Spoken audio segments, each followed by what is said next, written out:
चलो नमस्कार, आदाब, सत श्री अकाल। Welcome back to my YouTube channel Apna classes. तो बॉयज एंड गर्ल्स, आज की वीडियो में हम लोग डिस्कस करने वाले हैं गॉर्डन मॉडल से डिविडेंड पॉलिसी का बारे में, जिसमें हम लोग को मार्केट वैल्यू पर शेयर निकालना होगा। गॉर्डन मॉडल का ये सेकंड क्वेश्चन है। इससे पहले वाला वीडियो में हम गॉर्डन मॉडल का फॉर्मूला और एक बेसिक क्वेश्चन के बारे में डिस्कस किए थे। आप लोगों में से जिन लोगों ने भी वो वीडियो नहीं देखा है, डिस्क्रिप्शन में लिंक है, आप लोग जाके वहां से चेक कर सकते हैं। आज हम लोग जिस क्वेश्चन का बात कर रहे हैं उसमें अलग अलग सिचुएशन से हम लोग को क्या निकालना पड़ेगा, मार्केट प्राइस निकालना पड़ेगा।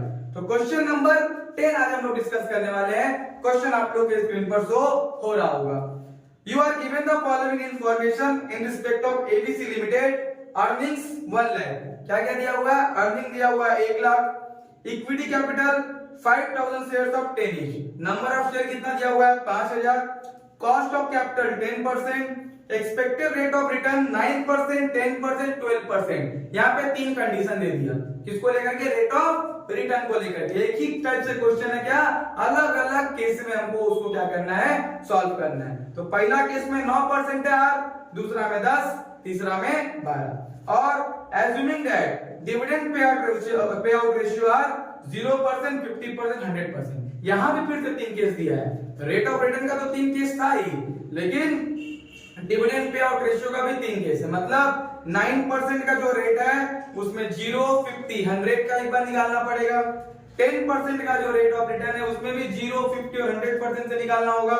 और 12% का जो रेट ऑफ रिटर्न है उसमें भी 0%, 50% और 100% के हिसाब से डिविडेंड पे आउट जो दिया है उसके हिसाब से हम लोग क्या निकालना, मार्केट प्राइस। यानी टोटल मतलब कितना केस बनेगा? 9 केस। कितना केस से हम लोग को 9 बार क्या निकालना पड़ेगा, सॉल्व करके market value of equity share निकालना पड़ेगा। फिर है different dividend policies on the share price of ABC limited for the above mentioned 3 alternative levels of the rate of return using Gordon's model. तो पहले हम लोग क्या लिख लेते हैं, फॉर्मूला लिख लेते हैं और इंफॉर्मेशंस के बारे में बात कर लेते हैं। तो गॉर्डन मॉडल के हिसाब से हम लोग का मतलब फॉर्मूला होता है पी। पी का मतलब क्या हो गया, मार्केट वैल्यू पर शेयर को दिखाने के लिए। फॉर्मूला उसका होता है ई 1 माइनस बी, फिर यहां पे बटे में के माइनस बी आर। तो ई का मतलब क्या होता है, अर्निंग पर शेयर। तो अर्निंग पर शेयर का वैल्यू कितना है? तो यहाँ अर्निंग पर शेयर दिया नहीं है, तो जहां भी अर्निंग पर शेयर नहीं दे, मतलब सब में इंफॉर्मेशन नहीं दिया रहेगा, तो हम लोग क्या करेंगे, टोटल अर्निंग्स को डिवाइड कर लेंगे नंबर ऑफ शेयर से। टोटल अर्निंग कितना है? 1 लाख, और नंबर ऑफ शेयर कितना दिया हुआ है 5000। 1 लाख डिवाइड बाय 5000 करेंगे तो कितना आ जाएगा 20। उसके बाद ये तो सब में कॉमन है। बी यहाँ पे जो है वो केस के हिसाब से होगा, तो हम केस के हिसाब से यहाँ दिखा देते हैं, केस ए, केस बी और केस सी। यहाँ पे पहला डिविडेंड पे आउट रेशियो और यहाँ पे रिटेंशन रेशियो। बी का मतलब क्या होता है, रिटेंशन रेशियो होता है, यानी कितना हम रिटेन कर रहे हैं, कितना डिविडेंड के रूप में दे दिया और कितना रिटेन किए। पहला वाला कंडीशन में यानी केस ए में डिविडेंड पे आउट रेशियो क्या है 0%, यानी रिटेंशन रेशियो क्या हो जाएगा, पूरा का पूरा 100% हम लोग क्या किए, रिटेन कर लिए, डिविडेंड के रूप में कुछ नहीं बांटे। दूसरा केस यानी केस बी में हम लोग 50% डिविडेंड पे आउट रेशियो के बारे में, मतलब डिविडेंड पे आउट कर रहे हैं, 50% क्या कर रहे हैं, अर्निंग का डिविडेंड के रूप में बांट दे रहे हैं। तो कितना रिटेन कर रहे हैं, बचा हुआ 50%। थर्ड केस में डिविडेंड पे आउट रेशियो हम लोग कितना है 100%, जितना मिल रहा है पूरा का पूरा क्या कर दे रहे हैं, डिविडेंड के रूप में बांट दे रहे हैं। उसमें हम लोग का रिटेंशन रेशियो कितना होगा 0%। तो केस ए बी सी से हम लोग को क्या मिला, बी। पहले वाला में 100%, रिटेंशन रेशियो का मतलब ही क्या है, बी है। उसके बाद 50% और उसके बाद 0%। तो यहाँ हम लोग का डिविडेंड पे आउट रेशियो और रिटेंशन रेशियो यहाँ पे हम लोग क्या कर दिए, दिखा दिए, जिससे जब सम्स में वैल्यू पुट करें तो कोई भी प्रॉब्लम ना हो। तो अब हम लोग क्या करेंगे, अलग अलग सिचुएशन के हिसाब से मार्केट वैल्यू निकालेंगे। तो statement showing market value of shares.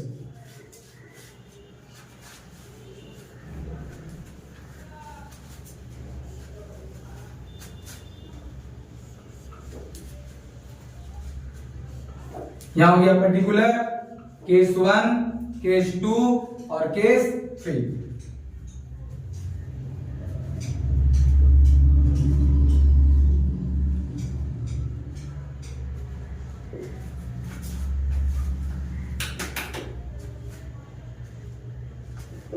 तो केस 1 में हम लोगों का R कितना दिया हुआ है 9%, इसको डेसिमल में चेंज करने पर कितना हो गया 0.09। दूसरा वाला केस में हम लोग का R दिया हुआ है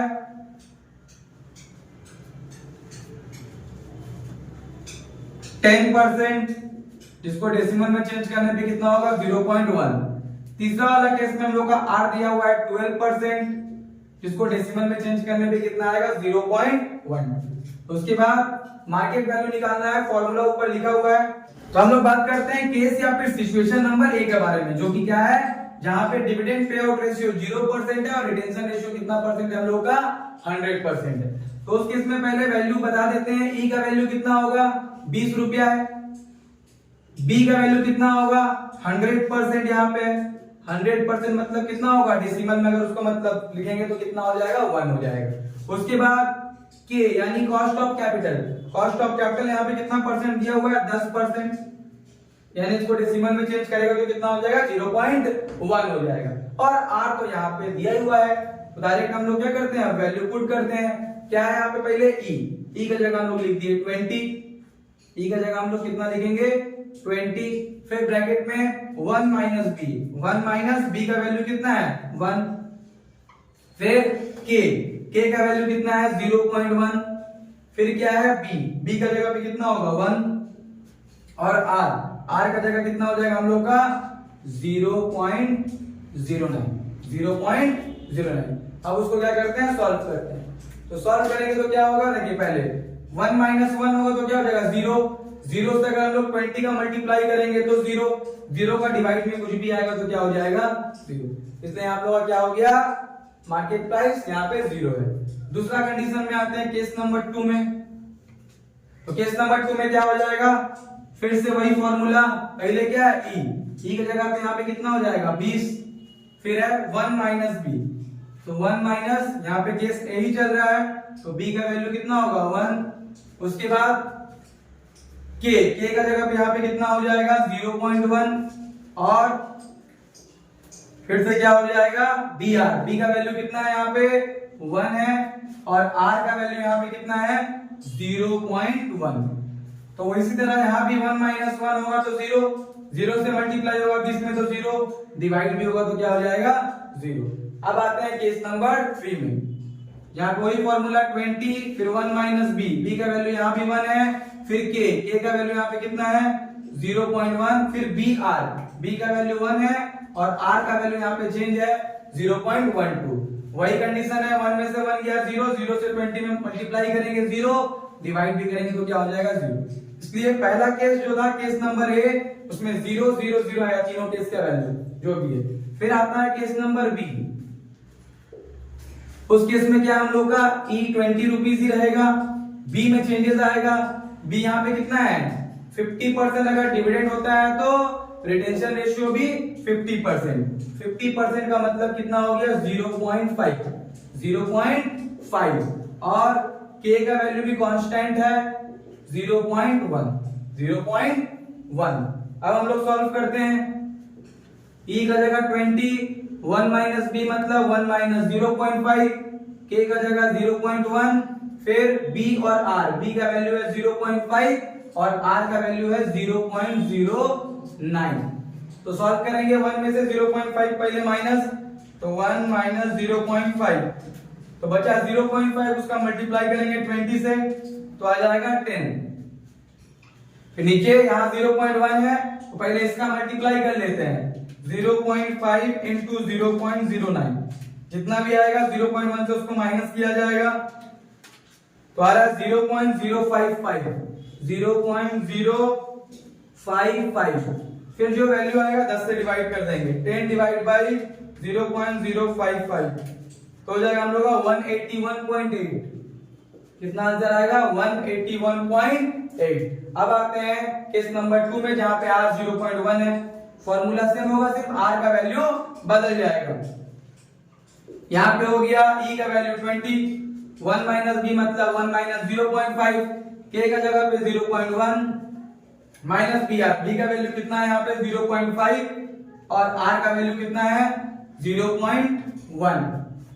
सॉल्व करते हैं, 1 में से 0.5 जाएगा 0.5, 0.5 से 20 में मल्टीप्लाई होगा तो 10। यहाँ पे फिर उसके बाद 0.5 इंटू 0.1 का मल्टीप्लाई किया जाएगा तो आ जाएगा 0.05। उसको पहले 0.1 से माइनस किया जाएगा तो यहाँ पे आ गया 0.05। 0.05 तो 10 से डिवाइड किया जाएगा 0.05 को तो आ जाएगा 200। तो इस केस में हम लोग का आंसर कितना हो जाएगा 200। अब आते हैं नेक्स्ट केस में। यहाँ पे वही फॉर्मूला 20 1 माइनस b मतलब 1 माइनस 0.5, k का वैल्यू 0.1, फिर minus b into R. b का जगह तो 0.5 ही होगा लेकिन r का जगह पे वैल्यू चेंज होगा जो कि है 0.12। तो ऊपर तो 10 ही आ जाएगा, 1 में तो 0.5 जाएगा तो 0.5, 20 से मल्टीप्लाई हो जाएगा तो कितना हो जाएगा 10। तो फिर 0.5 इंटू 0.12 का मल्टीप्लाई होगा, जो भी आएगा 0.1 से उसको माइनस किया जाएगा तो आ जाएगा हम लोग का 0.04। फिर उसके बाद उसको 10 से डिवाइड किया जाएगा तो कितना हो जाएगा 250। अब बाकी का जो 3 केस बचा हुआ है, यहाँ पे डायरेक्ट हम केस यहाँ पे पर्टिकुलर है, फिर 1 2 और 3। तो यहाँ पे पर्टिकुलर में जैसा कि तीसरा केस में हम लोगों का यानी सिचुएशन नंबर सी या केस नंबर सी, ई का वैल्यू कांस्टेंट रहेगा जो कि 20 रुपया था, बी का वैल्यू में चेंजेस आएगा। यहाँ पे कितना है हम लोग का रिटेंशन रेशियो 0%, 0% मतलब 0, और के भी यहाँ पे कांस्टेंट है 0.1। आर जैसा जैसा था यहाँ 0.09, फिर 0.1 और 0.12 पुट करेंगे। तो पहले फॉर्मूला के हिसाब से ई का वैल्यू हो गया 20, फिर 1 माइनस बी, बी का वैल्यू यहाँ पे क्या है 0 है। उसके बाद के का वैल्यू है 0.1, फिर b इंटू आर, बी का वैल्यू 0 हो गया और r का वैल्यू पहला केस में कितना है 0.09। तो क्या होगा 1 माइनस 0 1, 20 से 1 में गुना होगा तो 20 हो जाएगा। फिर यहाँ पे 0 से मल्टीप्लाई होगा 0.09 तो 0 बचा कितना 0.1, तो 20 से हम लोग डिवाइड कर देंगे 0.1 को तो आ जाएगा 200। उसके बाद सेकंड केस जहां पे e का वैल्यू 20 हो गया, 1 माइनस b का वैल्यू 0 ही है। उसके बाद k का value 0.1 minus b into R होता है, b का वैल्यू कितना है यहाँ पे 0 और r का वैल्यू यहाँ पे कितना है 0.1, तो 0.1 हो गया। उसके बाद 1 माइनस 0 1, 20 का मल्टीप्लाई करेंगे तो 20, 0 से 0.1 में मल्टीप्लाई करेंगे 0 ही होगा, यहाँ पे बचा कितना 0.1, डिवाइड करेंगे कितना आ जाएगा 200। उसके बाद लास्ट केस e हो गया 20, 1 माइनस b का वैल्यू यहाँ पे 0 है, k का जगह 0.1, फिर 0 इंटू r का वैल्यू कितना हो जाएगा 0.12।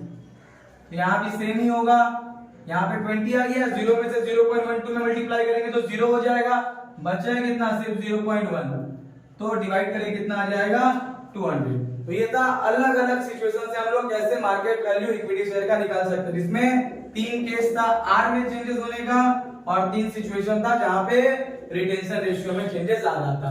आई होप सबको ये क्वेश्चन जो बताया वो क्या होगा समझ में आया होगा। क्वेश्चन से रिगार्डिंग कोई भी क्वेरी हो तो आप लोग कमेंट करके पूछ सकते हैं। वीडियो अगर पसंद आया तो वीडियो को लाइक कीजिए और अपने दोस्तों के साथ ज्यादा से ज्यादा शेयर कीजिए, और हमारे चैनल में नए हैं तो चैनल को सब्सक्राइब कीजिए। Thank you.